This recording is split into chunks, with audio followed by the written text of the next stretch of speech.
Ms. Tony Walker.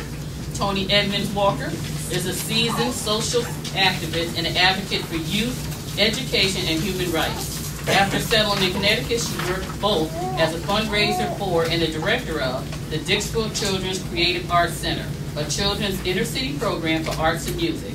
While managing the Arts Center and raising a daughter alone, she continued her bachelorette education at Southern and received a master's degree, bachelor and master of social work student.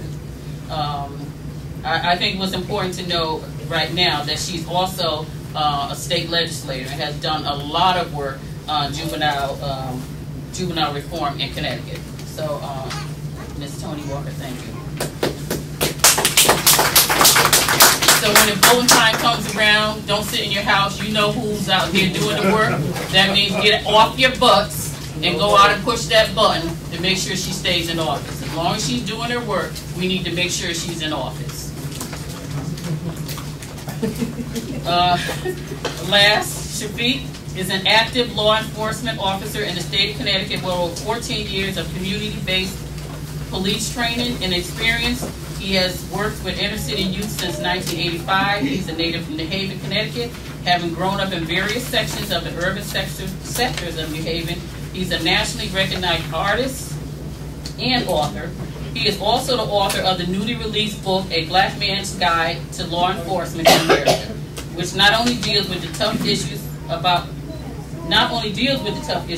racial profiling, it also gives tough love instruction for those who think they have been victims of racial ethnic profiling, only to realize that they were just poor communicators. Tonight, Officer Shafiq be here yet, but it's not. But if you're ready to get started, okay. So, I'm sorry.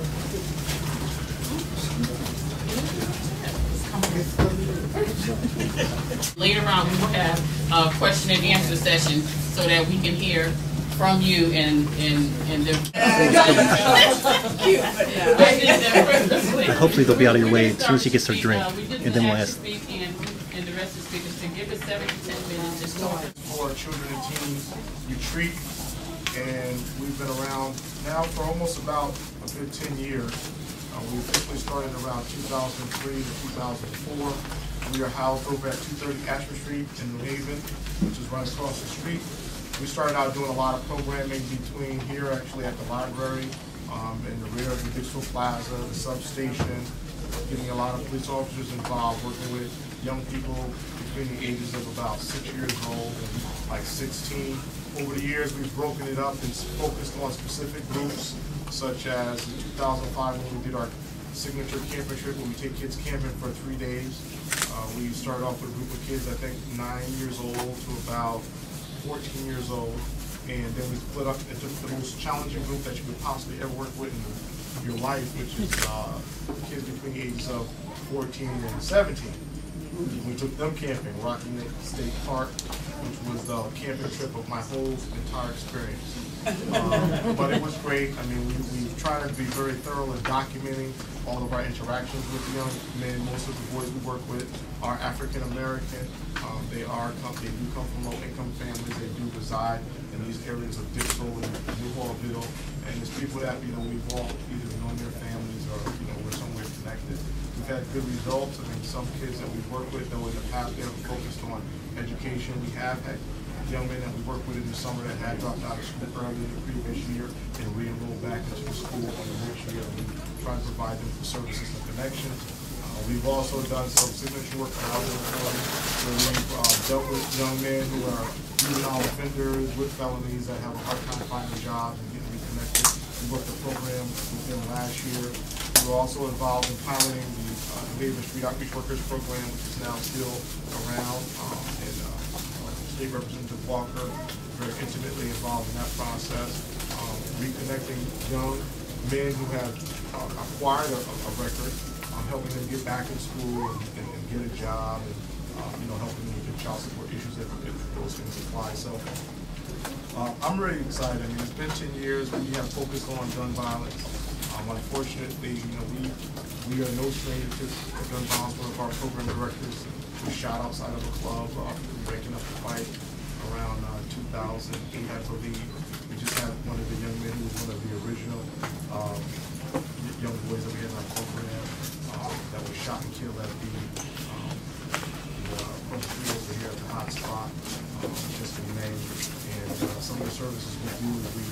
out, we reach out to the family, help them with whatever their needs are, come back into the community when it's dark and nobody's around, and try to mediate the retaliation so that nobody shoots somebody again, and we can work things out. And that's been very tough, and I can tell you it's completely drained me. You know, and then just recently, young men basketball who both Tony and I work with over at the Creative Arts Center. So I think that, you know, when I office around, I look and say why a lot of people don't do this kind of work, or why it seems like people kind of sit home, you know, sitting here feeling the way I feel about just these two young men who haven't known them their whole life. When you lose these kids like this to a tragedy, you lost your own kid. There's just no way you can try to put that aside and move forward. So, you know, it's a scary feeling, especially after you work with about 1,000 kids and you get the phone call and say, oh my God, who died, who's next? But I think as we move forward, what we tried to do, I had a meeting today with my son who was 16, who I just promoted to an executive position on the organization, and with Tracy Suggs. And I think the key to really dealing with a lot of gun violence, harnessing a lot of the work that has been done, that Barbara has done, and Mike and many of the other community leaders, is that we have to put together a strategic roadmap, which we've already got the components in place, and just move forward. I mean, unfortunately, given the environment, we're going to have young people that are going to succumb to the catastrophic end of violence. But we also have a whole field of other young people out there who are going to be the next senators and lawyers and doctors and scientists and come up with solutions to help with this problem. We have to wrap our hands around doing that. So we're doing that by getting other young people who are doing the work involved and letting them run the show. You know, and we'll continue to provide you with information on the gun stats and what our forecasts are in the summer, and try to make ourselves available as much as possible in the community as a resource. I think there's about 2 or 3 websites. Florida has, I think, almost all of them. And we're accessible. We got 2 phone numbers that run 24 hours a day, just for the purpose of what's called triaging. Somebody got shot, we go out and we deal with it. But I just say, when people always say, well, what can you do? What can we do to deal with this issue around gun violence? Everybody here knows a young person. Now I say, if you got a son, you gotta hug your son at least 3 times a week, and you gotta tell him you love him at least twice to 3 times a week. And this is just something that, we overlook those little issues. But guess what? If you're not hugging your son, if you're a mom and you're not hugging your son, some young girl out there is hugging your son. Okay, and she may not have had the home training that you had, and she may not instill in your son what you're trying to instill in him. If you are not telling your son you love him, somebody else out there is going to tell your son that they love him. Whether it's a gang member, a drug dealer, or somebody else out there is going to pull him on a negative end. So we have to reground our kids back into the house. And it's corny, watching movies together, but it's those little corny things. Did you do your homework? Yes, I did. Can I see it? Over time, it's kind of like, did you wash up? And they say, yeah, I washed up. And they say, did you wash up your body? You have to be very specific. I mean, I know it sounds crazy, but you have to be very specific with your kids. And as I always tell my son, I have 3 of them, 16, 14, and 9, and I tell them, you guys are the most precious thing in my life. And so therefore, if you're mad at me because I'm asking you where you're going today, don't get mad, because as far as I'm concerned, you're a $3 trillion diamond, and I'm just not going to let that walk out of the house by itself without any type of protection. So, the protection starts where? And we are from the old school. The protection starts, number 1, home. And it starts with me praying for you. It starts with you praying for yourself. That's the first, angle to it. And then it starts with me wanting something for you and giving you the recipe on how to get there. We have to do this now, not just for our kids, but as a community, as all you sitting here, we have to also export a little of that into somebody else's kids. Because eventually, our kids in our house are not killing our kids. It's somebody else's kid outside the house that is actually causing a lot of this calamity. And we have to ask ourselves, could we have done anything to engage that child? And it could just be passing by and saying, hi, young man, how you doing today? My name is so-and-so. And how's school? You don't know him. He don't know you, but hopefully in New Haven, being as small as it is, he's probably thinking like, is that Bob? Is that Bob? Or is that Tony? I don't. Well, you know what? Never mind, man. I'm going home. So that's the thing. So thank you very much.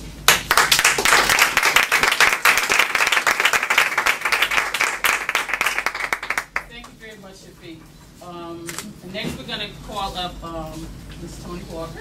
I thought we were going by age. Now we're going by beauty. I'm the oldest up here.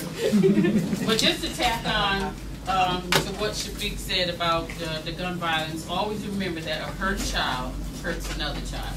So keep that in mind. Good evening, everybody. Good evening. I want to thank Barbara for being such a strong activist in trying to bring out the message to the community. When I tell you I go to meetings all over the state and I see Barbara at every one of them, she's out there and she's doing her job to make sure that she represents. It's also great to see these two gentlemen. You know, when Shafiq was talking about our parents and how influential we can be as parents to our children, my dad brought that young man and that young man and spent a lot of time with him.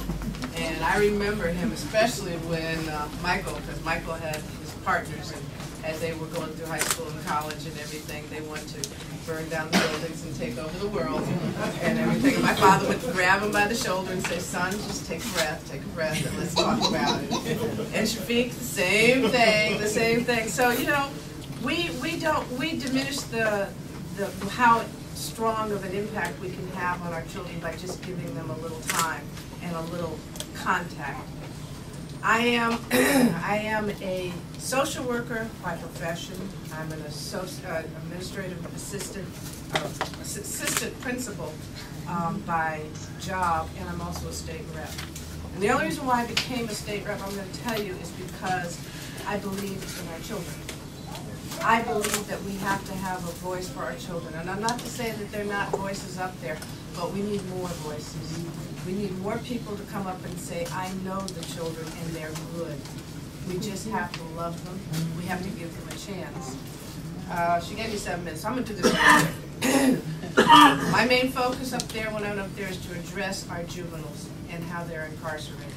First thing I did was I worked on raise the age of adult jurisdiction. I'm sure all of you are aware of it.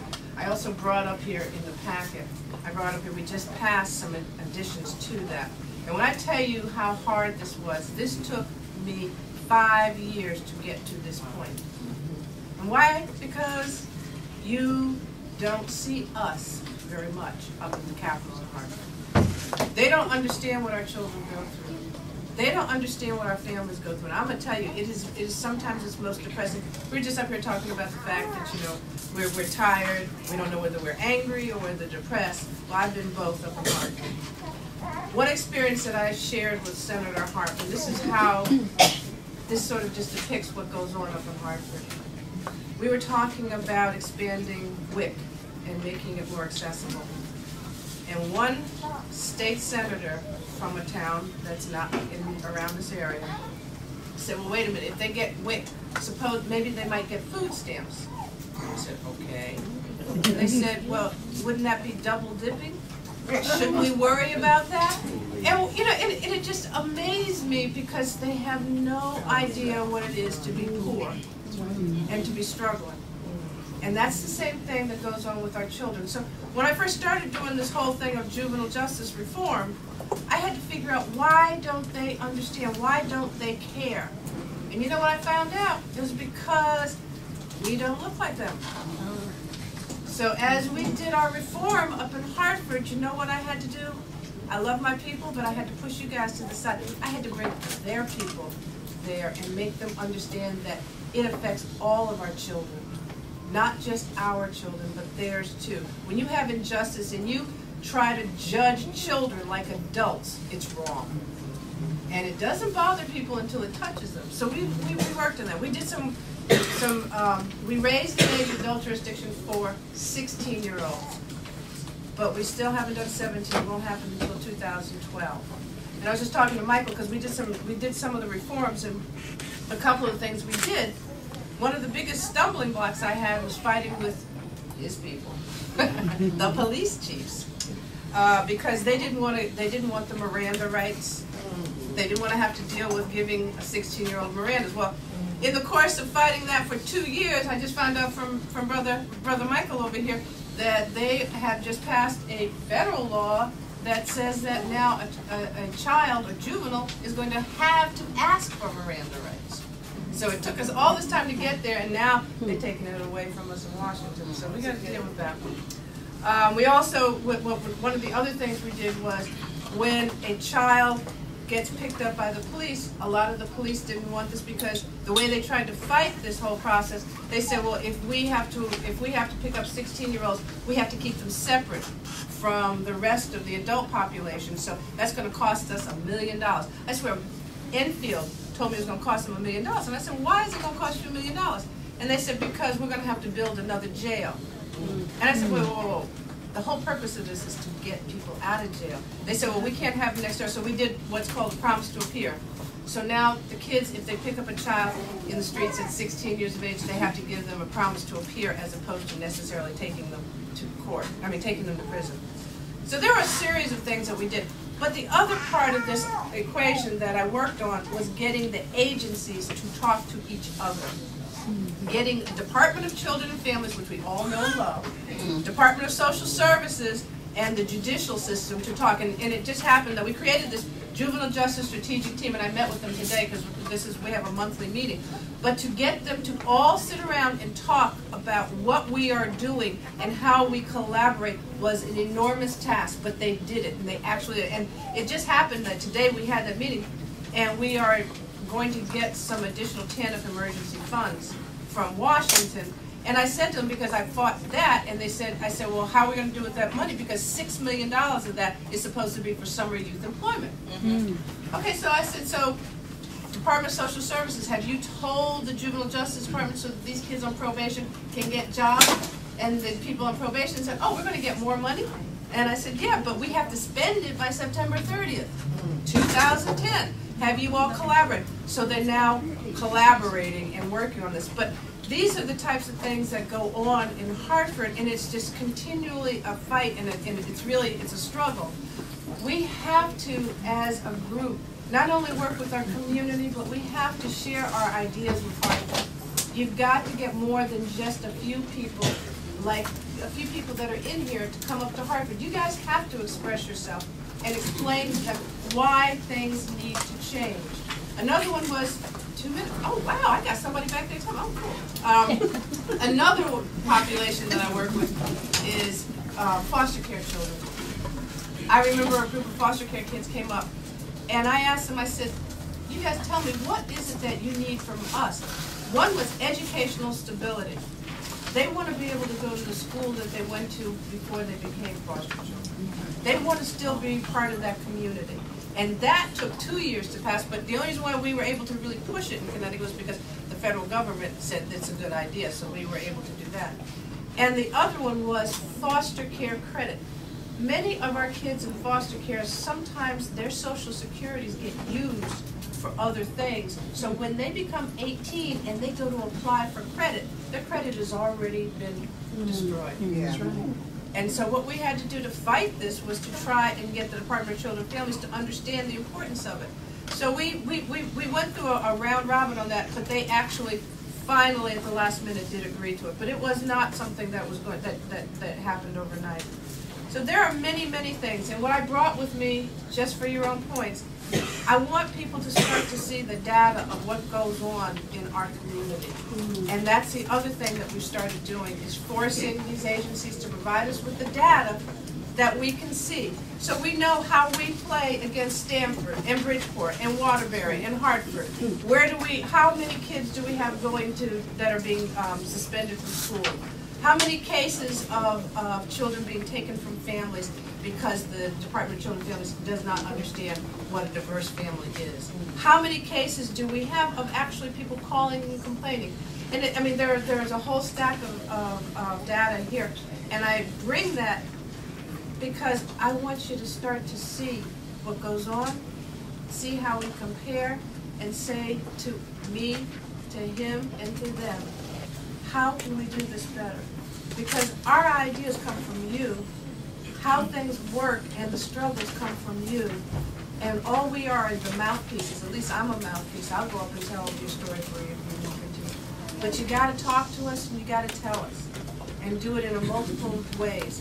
Phone calls, letters, emails, any way you can, but give us your story and share with them, because it's really important for us to understand what and how you struggle.